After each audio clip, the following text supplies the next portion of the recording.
So a lot of people have been asking about my Sorcerer Ball Lightning build.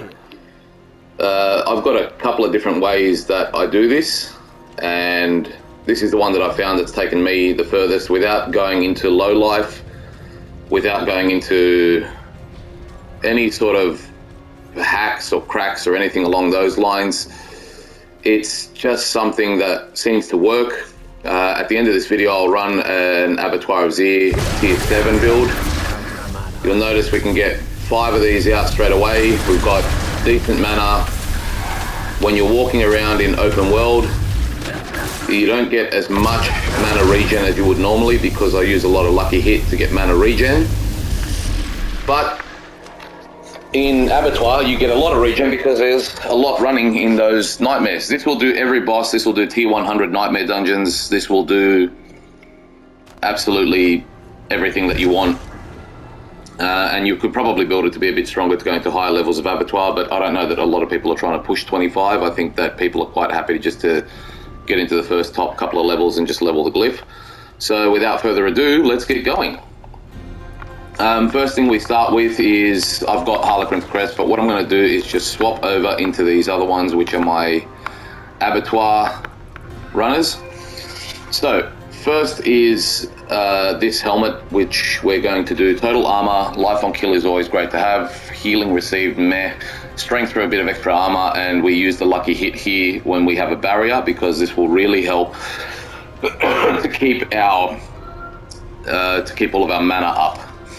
The next one down, you can use Rainment when you're doing Outer World, you can use Rainment in T100s, and you can use Rainment for all Uber bosses and anything like that for the extra damage. But when you're running Abattoir, you want to use something like this, which has got Views Mastery's Keys passive, gives you damage reduction as well. And then also total armor, damage from close, damage from distant. Next we go down to gloves. Gloves, we want attack speed because the attack speed is what's really broken on here, which is making Ball Lightning be as strong as it is. We want critical strike chance. This would be nice to be higher. We want lightning critical strike damage, and we want to restore primary resource. This is a very important one. This is the reason why we don't need to use Crackling energy, and we can use a lot of other things instead for more damage. And then we use obviously control, where we deal more damage to immobilized, stunned, or frozen enemies. Tybalt's Will, you just have to have it because it helps with mana. Then we go to Wind Strikers because critical strikes grant movement speed, and with movement speed here we also get the attack bonuses for attack speed, and then attack speed is what gives Ball Lightning its lovely bits and pieces that we all love to see that makes it stronger. Now I use the Oculus. I do this for a number of reasons, because we want to be able to teleport around a lot, and we want the maximum evade charges for Metamorphosis. The reason we want these is because when we teleport around, we get a lot of mana back, and with this many ranks to teleport, when you're teleporting around, you get 30% damage reduction when you teleport. So if we quickly take a look over at teleport here, after teleporting, you gain 30% damage reduction for 3 seconds. Our teleport cooldown, with being able to evade and do Metamorphosis and then teleport, is down at around 4 seconds after all the extra bits and pieces. So that helps out a lot with keeping damage reduction up, especially for Abattoir of Zir. We use Gravitational here because we have to for Ball Lightning, and we use Lucky Hit Chance, restoring primary resource again, some damage reduction, some mana cost reduction just to make Ball Lightning not as expensive as it is. We use Tail Rashes because of the elemental damage extras that you get, plus you've got cooldown and resource generation and lucky hit on this, which is all great. And the non-physical damage, which is what Ball Lightning does, which is great. We use the accelerating aspect here to increase our attack speed, which then increases Ball Lightning's potency. And we again get lucky hit chance, critical strike chance, and resource generation on these. I've got damage to close, damage reduction also works really well here. You can use either or.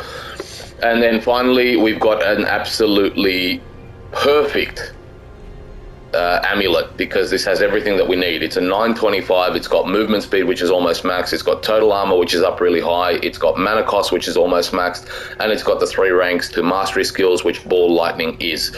So this is the build and the way it is. If you do manage to find Essu's Heirloom, they're really great to run. So Essu's Heirloom is great to run because you get your movement speed, but you get critical strike damage, mana cost reduction, and your critical strike chances increase based on your movement speed. And we have a lot of movement speed. I would love if these were up at 26, but 18 will have to do for now. The other thing I use, which again, it's really hard for people to find, that's why I don't put it on the build at the beginning when I'm trying to describe it, is Harlequin's Crest, because you get resource gen and cooldown reduction. They're both huge. Plus you get the damage reduction and you get 4 ranks to all skills, which you'll see why that's really important when we go into our skill tree later.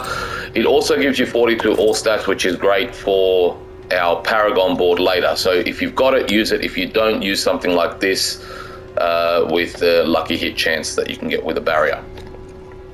Now, when we go in here, obviously Undying, because you're using a lot of things really quickly, which is just going to help you heal. Sanguine Embrace is an interesting one to use because it gives you Fortify, which will make you stronger, and also gives you critical strike chance. I like using this above anything else, also because Domination seems to be broken, and Prey on the Weak seems to be broken, so there's no need to use either of those. This seems to work really, really well. Metamorphosis, so that you can just move around really quickly, works really well with Teleport, and it works with the Oculus now being there, because with the Oculus, when you Metamorphosis, it's like a teleport. Works really, really good. Resilience for the damage reduction. Again, this is for Abattoir of Zir, so we want the damage reduction. We want to try and be able to get as far as we can. And then Ravenous, so that you can have your attack speed based on your movement speed, and then the attack speed is also really, really good for your Ball Lightning. Now, let's go into the abilities. Let's run through this really quick. 2 points at the beginning, we all know why. We go down here because we want to use Frozen Orb. Now, Frozen Orb we are using as one of our enchantments, along with Fireball. Frozen Orb goes out there, it explodes, and then the reason we want to use it there is that as it explodes, you can do things like make people vulnerable, or if you're finding that you're having issues with mana, you can always use the bottom one here, where when it explodes you get a bit of mana back. I don't think you need it, but you can if you want. I'll use it to make vulnerable.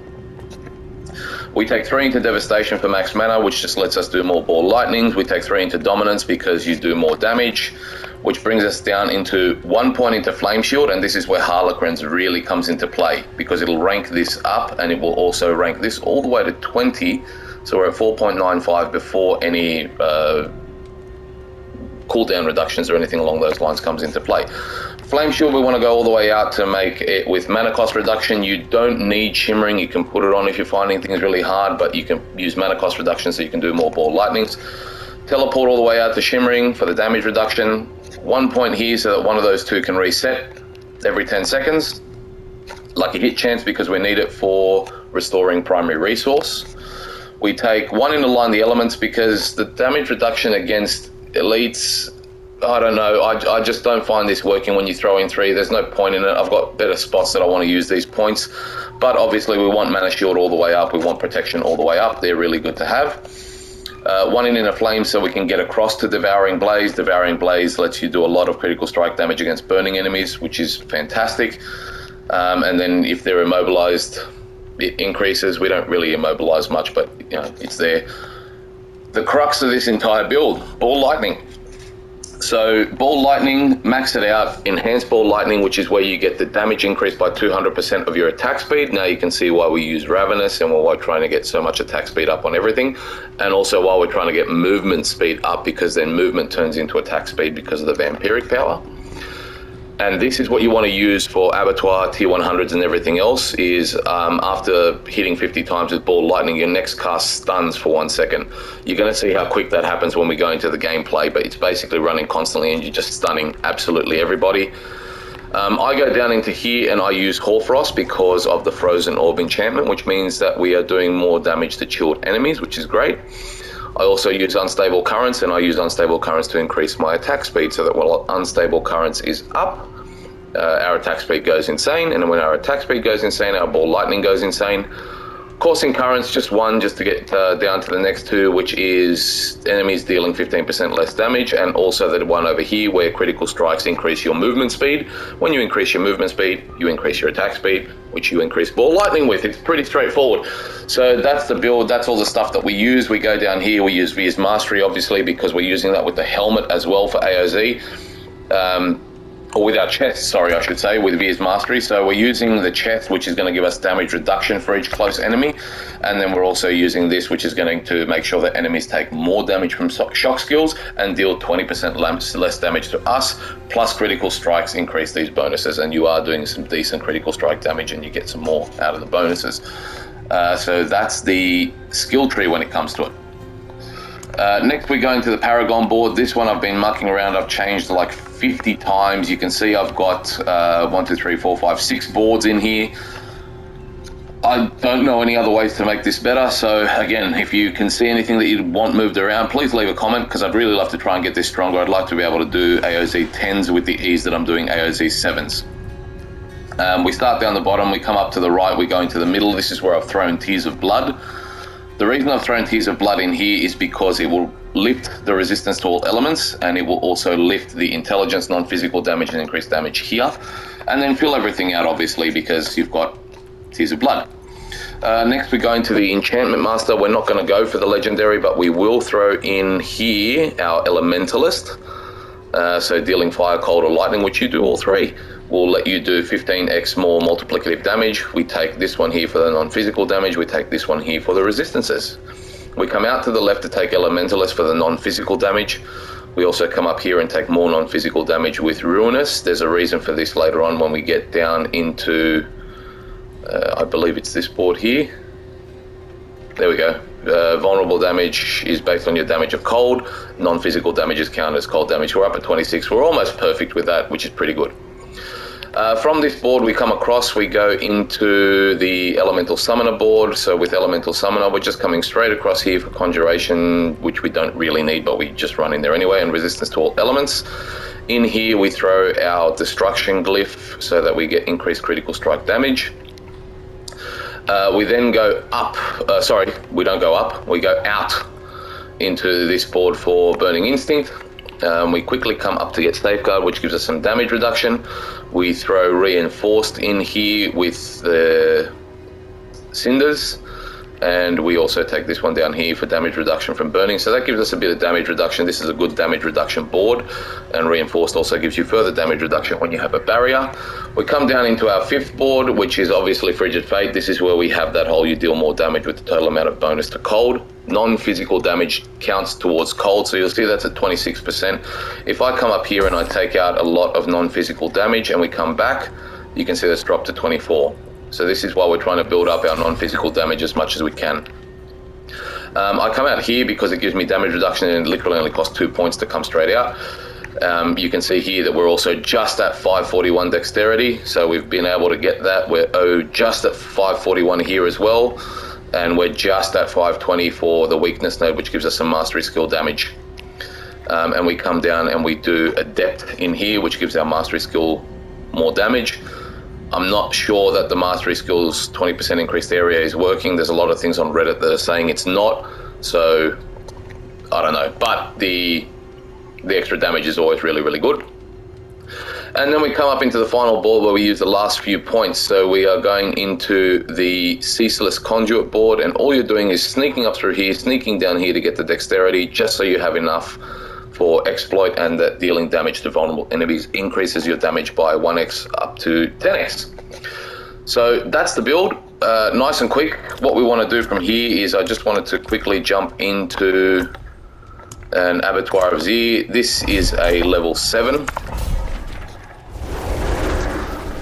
So it's pretty, you know, it's getting pretty up there. I know that they've nerfed a lot of the last stuff, but you'll see exactly why we've done everything that we do. And you'll see why we get a lot of primary resource restored with the lucky hit. This is the other thing that we want to be doing, is making sure that our lucky hits restore our primary resource. So we go straight in, we start doing this, we put a barrier up with Flame Shield and Ice Shield, and you can see how quickly we're killing these off. So what we're doing is metamorphosing, or however you want to call it, as much as we can, and the reason we do that is to keep our damage reduction up. Every time your shields come up, use them, eat every single one. And when you've got unstable currents on, do unstable currents, because your attack speed will go up, which is just going to increase your damage, and you can see things just chopping things everywhere all over the screen. Metamorphosis will let you move around really, really quick. The Oculus gives you all the extra evade charges, which is really, really good. And then what we want to do is just continue to walk through absolutely everything nice and quick. Just move over, see, teleport in, you've got your damage reduction, you're killing things so quickly that they can't even touch you, it just starts getting ridiculous. The other reason you want to metamorphosis around a lot is because as you're killing things like this, there's a lot of guys in Abattoir of Z who have got like explosions when they die, whether it's a poison explosion or whether it's just a standard explosion. And that gets really, really annoying because when you're doing this many ball lightnings and when you're doing this much damage, it's really, really hard to keep track of things. You can see my mana is sort of going down, up, down, up, down, up all over the place. But when we teleport and when we flame shield, we can start to kill things really quick. These guys here, when they come out with their stupid attacks and these stupid things, are really hard to kill. But we get there. We kill most other things, as you can see, very, very, very quickly. And you can see Frozen Orb going down there doing its thing. If you look just above where all my skills are, you will see the stuns happening every 50 hits, and they happen really, really quick, and they happen all the time. There's one of the explosions that I'm talking about. Those will kill you straight away, which is why we try and metamorphosis out of things really quickly, or we try and teleport out of things really quickly when teleport comes back online. Teleport, you can see, 4 seconds. It's really, really fast. So teleport's back online, we teleport, and we're at 4 seconds, or it's just over 4 seconds. And with elemental attunement or dominance or something, whatever it is, the one that gives you the lucky hit to reset it, it resets really quick with flame shield every 10 seconds. Now we're going to move around here because I can see one of these guys is going to be explodey. And again, guys, this is a tier 7, so this isn't like just a tier 1 or something really simple. Tier 7s are actually quite hard. They start to get up there when it comes to damage. You can see here, I can stand in the middle, I can put my flame shield on, I can just teleport, and we just start killing things. It's absolutely insane. So it's a great build to use. You can build up your Tears of Blood fairly quickly with this too. So you can get your Tears of Blood into the teens with this without it taking too much time, because when you're doing tier 7s, you are actually getting some decent amounts when it comes to Tears of Blood, AoZ, I don't know, experience points I suppose you want to call it. And again, you can see how quickly we're going through here. You can see that every couple of seconds, especially while I've got the barrier, we're doing pretty well. Now, when these bosses come out, we need to try and make sure that we at least have our teleport up. Having Frost Nova would be bloody marvellous, but we don't have our Frost Nova up, so we're going to try and work around that. There's one down, he's going to explode, so we're going to move away. We're going to come back here now. The second guy's about to go down, we're going to move away. And here's the third guy. We can just stand right next to him, teleport, Frost Nova, shield, and take him out. That's a 7. And you can see it's pretty quick to get through it. So that's your gameplay. Links are coming very shortly. I'm in the middle of doing the mobility stuff and all of that sort of thing. So you'll have the links in all the descriptions below. But if you're liking these guys, I love putting them up here. There's myself and Damo Ninja who love doing these sorts of things, love doing live gameplay. We're doing Ghost of Tsushima and a couple of other things at the same time. If you love the builds, if you want to see them keep going, if you want some more for Season 3, please like and subscribe. We'd love to have you on board. Leave a comment if you want to chat. And if you ever see us live, come and join us. See you soon.